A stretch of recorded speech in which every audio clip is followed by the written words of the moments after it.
I wanted to take a moment to look at the forum thread in the Quran and Hadith section.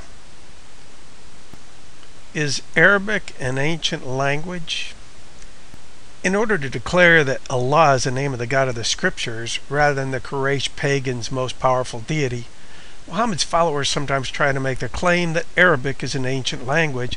Some even go as far as to suggest it was the language of the prophets and patriarchs. However, Muhammad's own pagan polytheist father was named Abdullah, or slave of Allah, that is, slave of the most powerful Quraysh pagan deity, long before Muhammad's standalone 7th century religious invention arose out of the sands of the southwest Arabian desert. The name of the God of the Scriptures is found in the Tetragrammaton YHWH, or Yahweh, as it occurs nearly 7,000 times in Scripture, and in Paleo-Hebrew inscriptions that date to as early as the 10th century BC.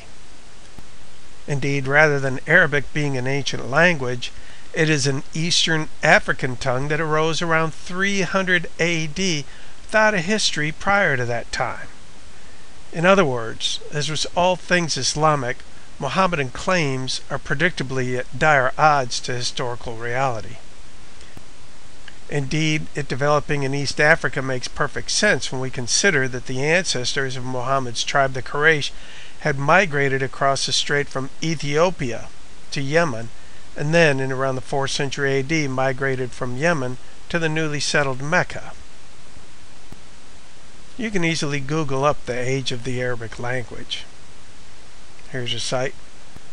Prior to the revelation to the Prophet Muhammad, the subsequent spread of Arabic as a language of the new religion of Islam, Arabic paled as a linguistic power in comparison to Latin, Greek, and other languages of the time.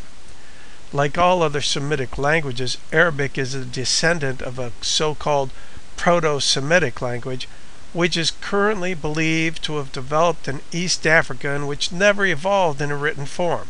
Arabic and Amharic, the two most recent Semitic languages, both arose in the mid-300s. The rise of Arabic to the status of a major world language is inextricably intertwined with the rise of Islam as a major world religion. Before the appearance of Islam, Arabic was a minor member of the southern branch of the Semitic language family, used by a small number of largely nomadic tribes in the Arabian Peninsula with an extremely poorly documented textual history.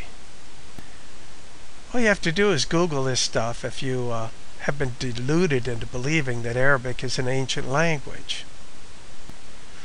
But as with other simple scriptural, historical, archaeological, and geographical matters of simple fact, the sites have to be considered anti-Islamic sites if they're not specifically Islamist propaganda sites, because the simple truth and matters of fact are all hostile to Muhammad's standalone 7th century religion.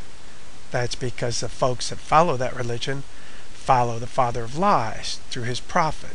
So everything they find on the internet that's not specifically an Islamic site is likely to be characterized by them as an anti-Islam site, because they are. Just as Muhammad was the exact opposite of Jesus Christ, just as his denial of the crucifixion, death, and resurrection of the Messiah is the exact opposite of the whole subject of the gospel.